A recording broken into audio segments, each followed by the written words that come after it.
Om Shri Ganeshaya Namaha. Om Gam Ganapate Namaha. Vakratunda Mahakaya Surya Koti Samaprabha Nirvignam Kurume Deva Sarvakareshu Sarvada. Shri Ganeshaya Namaha. Om Namo Narayanaya. Om Namo Bhagavate Vasudevaya. Om Namah Shivaya. Shri Hanumanji Maharaj Ki Jai. Welcome to Nitya Satsang. Today is the 26th of June 2026. I want to offer my prostrations, Anandagodi Namaskaram, to all the great sages and to Bhagavan, Paramatma, residing in the heart of every single being at all times. Today is the day of Pradosham. So in the eastern part of the United States, around 6 p.m., the puja should be done of Bhagavan Shankar. I'll actually be going to the temple this evening for that. But did decide to do it at home here, but I wanted to go to the mandir this evening to do the Pradosh Puja. If you're at home, you can do the Namah Shivaya mantra during that time, about an hour and a half or so is good. So Pradosh is very, very powerful, very important. That is today. Now, we're going to continue further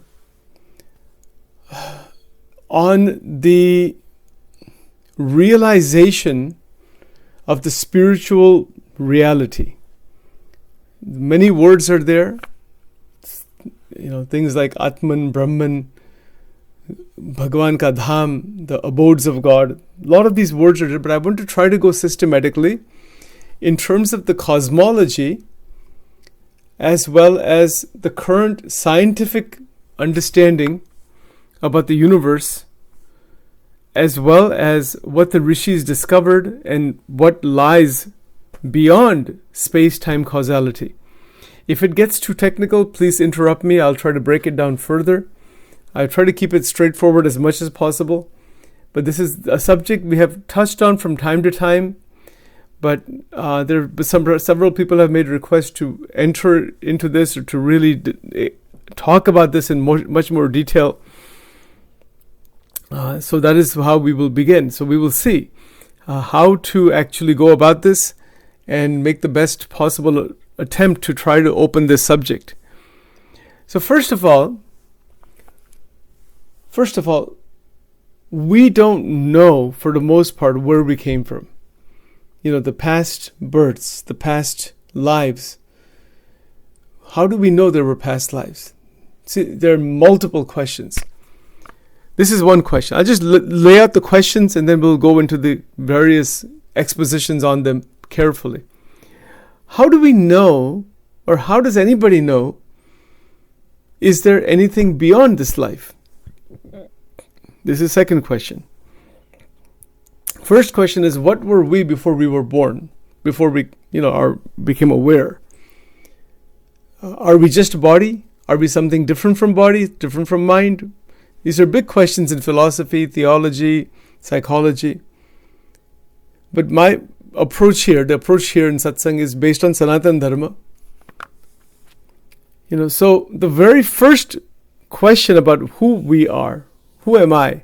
Where did I come from? What happens after this body goes away? Is there God, Bhagavan? If there is God, Bhagavan, Paramatma, why is there so much suffering and trouble in the world, and life and death and jara, mrityu and all these things? So there are thousands of questions like this. Are there other realms? So for example, the moon planet, the moon and the sun and the Jupiter and Mars and Venus and all these different planets that we see. We see in the Milky Way galaxy, Akash Ganga, it is called in Gujarati, but galaxies, right? How many galaxies? Estimated to be 300 trillion. It could just be infinite. Nobody knows how many galaxies there are.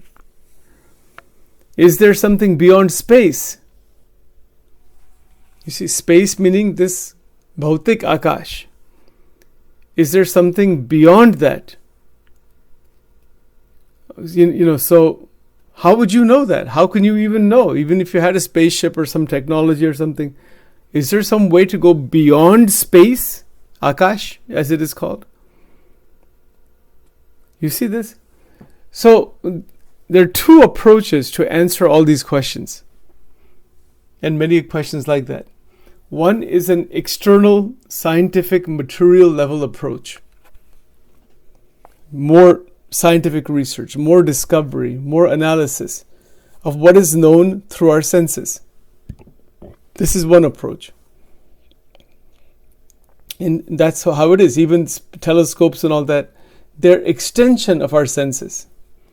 We cannot see these distant galaxies through our eyes, but with telescopes and with Hubble Space Telescope, James Webb Telescope, other telescopes, you can see great distances, but it's still through our eyes because our eyes are seeing the readouts, the pictures. Okay. So there's another approach. This other approach to answer all these questions is inside. It's an internal journey. And there's only two approaches here. There's no third approach. So if you go inside, what do you discover? Inside yourself. This is where the mystery begins. The rishis in Sanatana Dharma took this journey internally.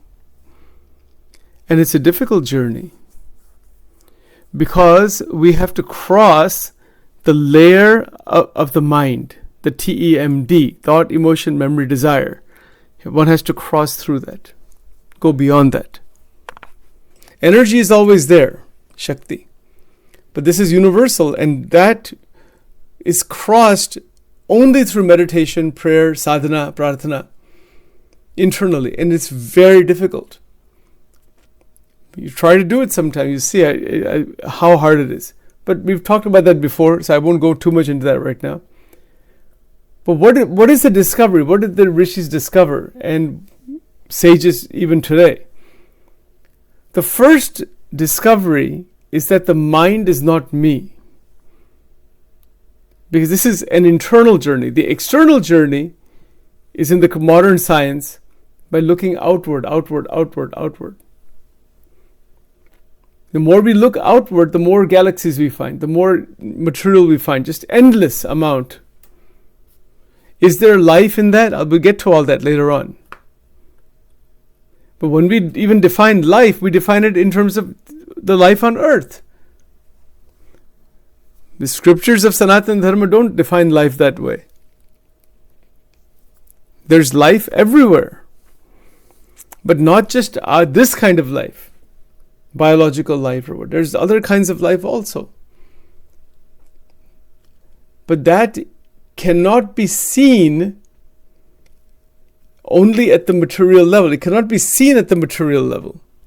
For example, on the moon has beings as per the Bhagavatam, Srimad Bhagavatam, and other scriptures. They are higher level beings. Their life is 10,000 years. Our 10,000 years. They live that long. Think about that. Now, can we see them by landing on the moon? No. You cannot see them. That cannot be seen because that can only be seen when you go inside yourself. Then the doorway opens to all the planets and to the galaxies and to the Brahmand at a much greater level than any space telescope or rocket ship or anybody going to these planets. Yes, but let's go slowly. We have to go very slowly, otherwise this will get very confusing. It will be very difficult to understand. As a person goes inside through dhyan, through meditation, that's where the mantras and all, they came that way. As you go inside, you begin to realize there's a doorway that opens straight into the Atma. We've been talking about that. The Atma is who and what you are. And that is discovery. It is not intellectual analysis or just beliefs. It is actual discovery. That is called Atma Darshan. Atmagnan is there, Atmadarshan is there. So when a person realizes that which is beyond the thought, emotion, memory, desire, beyond the antakarana, what is that experience? Well, it's not see, this word experience is not right. It is the realization of who you are. Not what we think we are, and not our misidentification with the world. Right? So, in this journey, chakras appear. That's the very first spiritual realm that opens up. The chakras open up. And when they open up, first of all, they are seen in meditation. आप ध्यान में जाएंगे, उसका दर्शन होगा, chakra darshan. How many chakras? Major chakras? 7 major chakras. Muladhara, Swadhisthana, Manipur, Anahat, Vishuddhi, Agnya, and Sahasrara. 7 major chakras. They are spinning with different petals and different colors. Not petal like physical petal. And there is the Kundalini Shakti through the nadis. So there's the discovery of nadi, which are spiritual nerves, Ida, Pingla, Shushmana. See these points. Ida nadi, Pingla nadi, Shushmana nadi. And at the base of these nadis, base of the Shushmana nadi, at the very base of the spine, physically it is said, that is where the Kundalini exists. It's living there, it's there. So Ida, Pingla, Shushmana nadis have some very small percentage of Kundalini is active, and that's what we have our life. So Kundalini is your root power. That is God's power sitting at the base of the spine. And the awakening of that is what can happen when all of the limitations of the mind, body, senses, this goes away. Our desires, our vasanas, all those things that we've been talking about, that it gets eliminated. So the energy flow becomes unobstructed. And the bhakta, yogi, etc. has vision of these chakras. Yes. They have sounds in them. There are different mantras that activate them.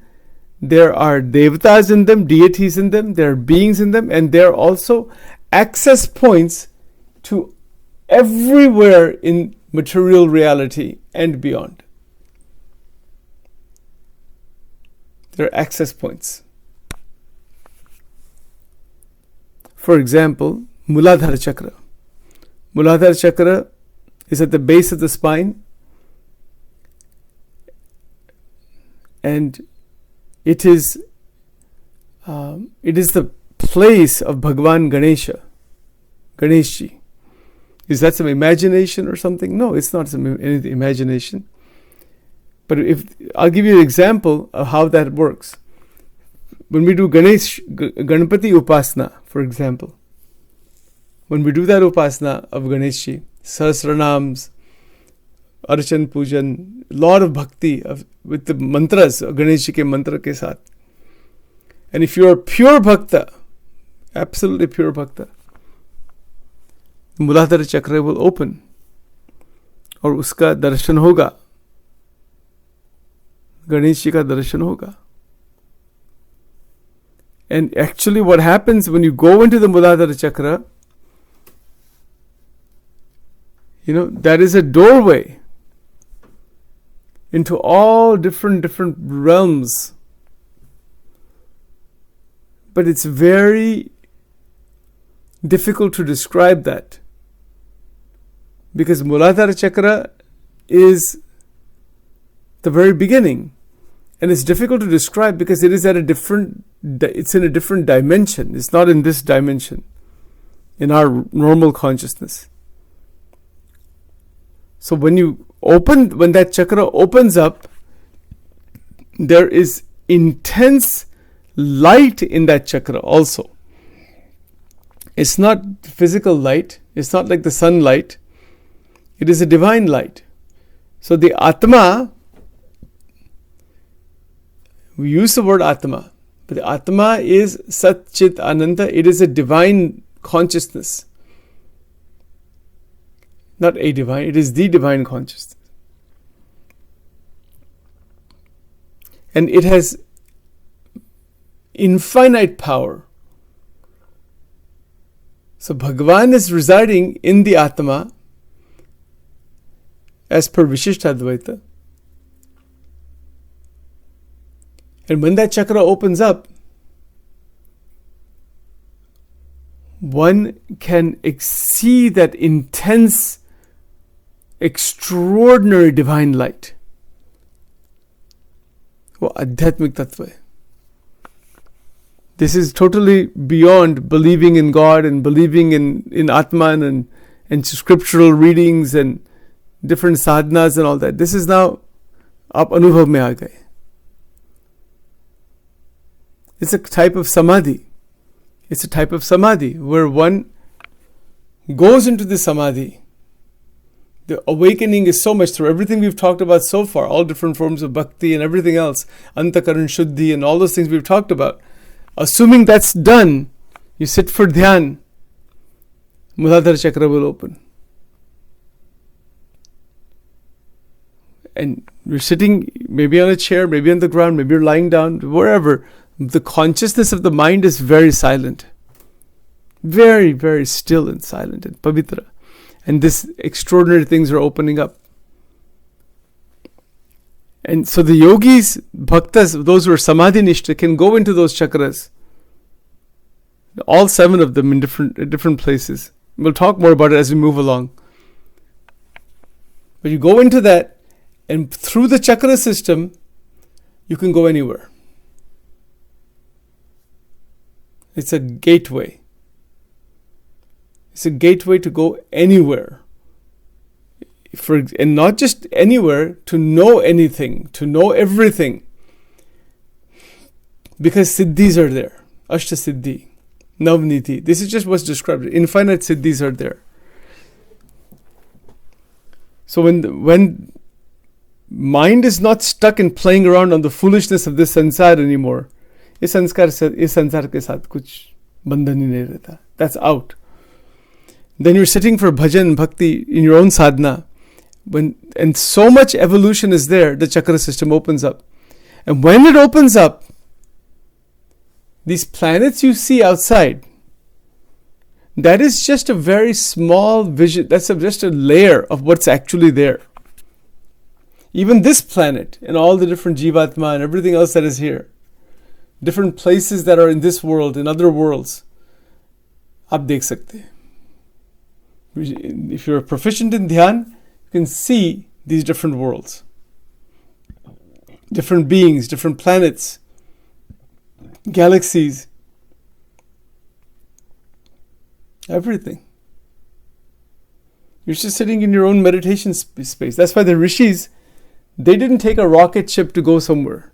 They didn't need to do that. They're sitting in nature. They have an ashram for protection. They have made some area very clean, and they have done, and they're doing their sadhana. They have havan going on. That's it. Nothing else is there. And nature is there. And mantras are there. Later on, murtis and all these things came, and all the Shiva Linga and all the other things that came later on. There was nothing like that in the beginning. There was only fire and your own breath, and you're just open, completely mind is open. And all this opens from inside. It's the internal reality that begins to open. So when the yogis are lying down, they're completed their sadhana, these extraordinary visions open up. And they have the courage to be with that. Their body and the mind and all is left alone.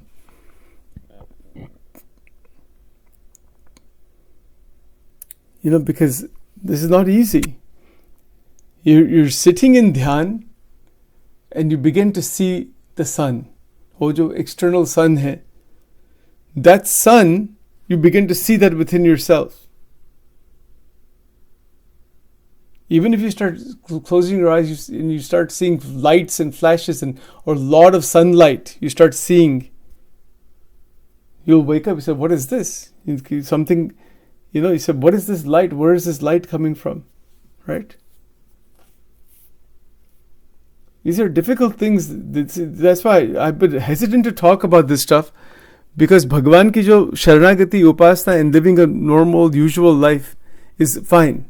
These are extraordinary states of evolution, and you have to have the capacity to handle that. You cannot handle it otherwise. That's why for most people, this thing is not accessible, and it won't even open like this. But for those who are very advanced in sadhana and in their bhakti, bhajan, by krupa this can open. If it happens by krupa, Bhagwan ko hi prarthana kar raha hai ki aap hi aa jaiye, because you start seeing all this Aishwarya, what will happen? You cannot handle that. Nobody can handle that thing. Like that's what happened to Arjun. Arjun was given Divya Drashti. He says, I cannot see all this. Is too much. What is all this stuff? Vibhuti, this Vishwarup Darshan. It's too much. Show me your human form, 2-armed form, 4-armed form, graceful form. I cannot handle all this thing. And that could happen to us also. We cannot handle all that. That's why Bhagwan ki jo bhakti hai, Sakar Murti, that's fine. Sharanagati, Prem. We cannot understand infinite galaxies and planets and cosmos and all this thing. This is out of our... If you begin to start seeing those things, what will happen? But I'll explain it anyway, just for our understanding. It's very unlikely anybody will see all that stuff. It could happen. It can happen. And even if it happens, so what? You still have to come back and live your regular life.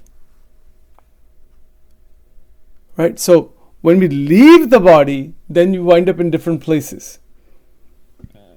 But while we're here, the goal is to be able to live in Jnana Samadhi. This is what I'm telling you is different kinds of Nirvikalpa Samadhi and Savikalpa Samadhi, seeing extraordinary things. People can get attracted to that. I want to see all that. Chakras and all this stuff. Okay. You want to see that? You can. Remove all deficiencies. Purna Vairagya hona chahiye. There cannot be any distraction in dhyan and bhakti. The world is seen as meaningless, unreal. Wo hai hi nahi, jagat, ajatavad, that idea. That bhav, can we do this? Think about it. Is that possible? So that's why I have not talked about this, because it's not possible to move into that kind of experiences living in the world as we are. That is, this thing that I'm telling you is what happened to rishis who are not part of the human civilization. They are, but they're not really. They're out of the human civilization. You see, so when they're out of the human civilization, they're sitting in dhyan, they're doing their sadhana, they have limited food to eat. They are with animals and plants and trees, they're in nature. They have nothing to do with the human civilization and all the problems in humanity as such. People, kings and others used to go to them, for blessings and all that, but only at certain times. And they would keep themselves away from the humanity, mostly. They would have their own place to stay, and they would have their own families also, but they would not interact. They want to continue their sadhana because they want to explore this higher reality. This is how it was. And if is that possible today? It is not possible today for anybody. Who can do that? Even if you try to do that, how long can you do it? Try to be by yourself. We were talking about it the other day. For 4 or 5 hours with You start thinking about your family. Try to go off somewhere for like 1 month, 2 months with no contact with anybody. Is that possible? Can you do it? Who can do that? We cannot live without our phone for even 1 minute. Where's the question of going off somewhere and doing this kind of meditation? This is why I wasn't talking about this stuff. But I'm going to talk about it because I promised I would, and I will just get it recorded so you'll know what it is. That these chakras and all this, iska darshan kabhi bhi nahi hota unless you are 100% saintly. There cannot be deficiencies. There cannot be any of the rag, dvesh, aham, mamatva. There cannot even be any sense that this world exists. Ye sansari nahi hai. Then this thing opens up. Like Ramakrishna Paramahansa, he's living in a temple and he's lost in that higher reality like this. And he was given the opportunity to be lost. If he had to work 8 hours a day, some mechanical work to survive, Ramakrishna Paramahansa couldn't have been Ramakrishna Paramahansa. He could have been a great karma yogi, but he couldn't have gone into those mystical states. Isn't it so? Think about it. If somebody's working 8-10 hours a day, by the time they come home, they're tired. What samadhi and what chakras and kuch bhi maya ka chakra chalta hai, that's all. There's no other chakra bikra, kuch nahi. Meaningless.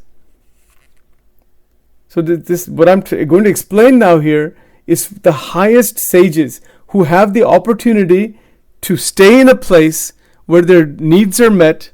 They can do extensive sadhana. They are serving society in another way where people are coming to them and they're giving them spiritual wisdom. They have nothing to do with the human civilization. Nothing at all.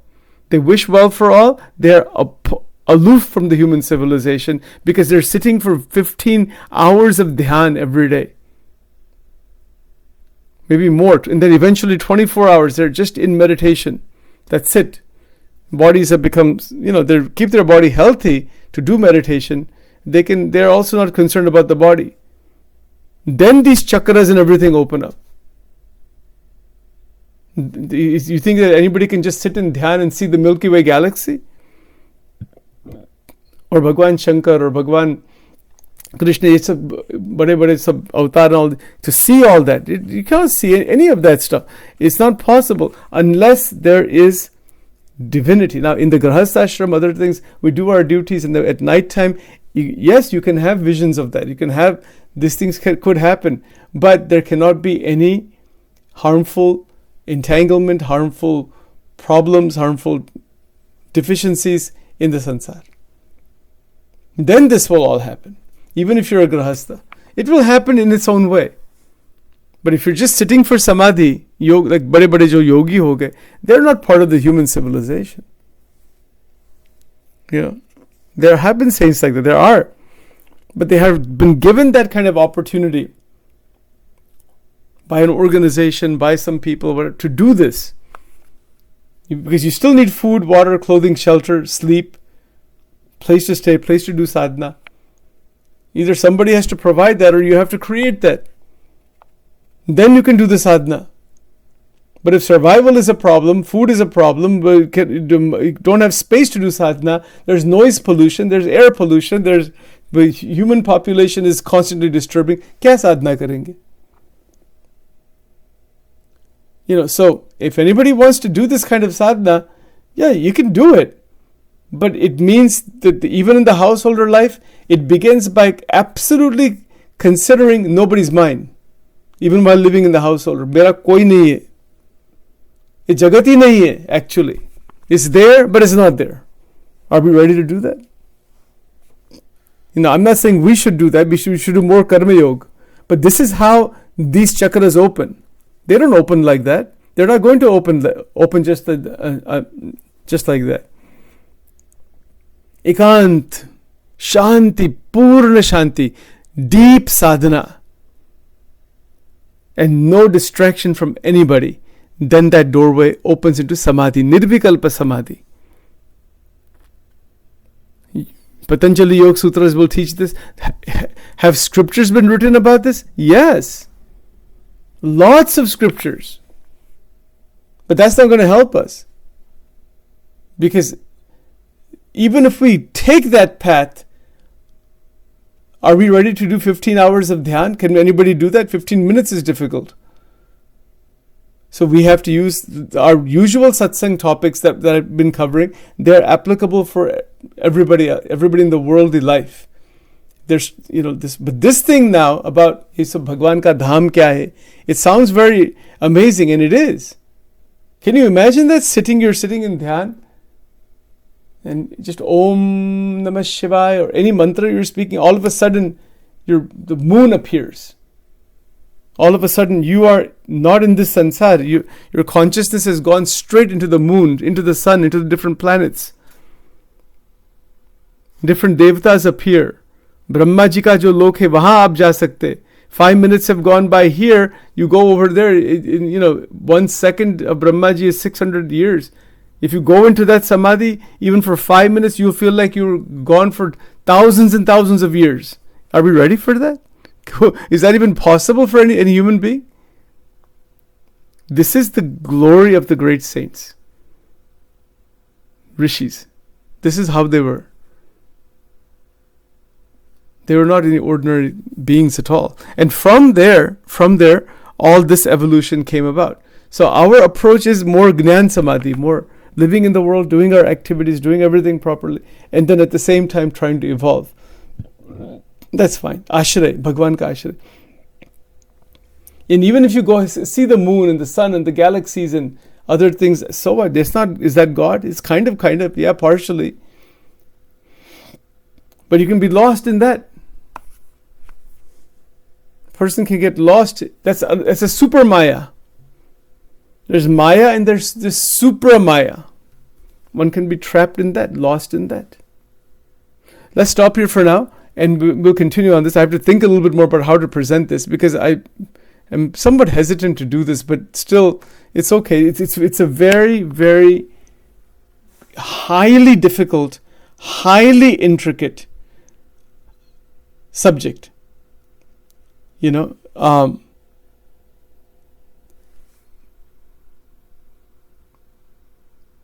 Hold on just 1 second. It's a highly metaphysical subject. What the chakras are. That has to be understood first. What are the chakras? The nadis that are there. There's 72,000 nadis. How they were discovered. That's the very first subject. Then you can get into what the abodes of God are. Bhagwan ke dham kya hai? Iska connection mein.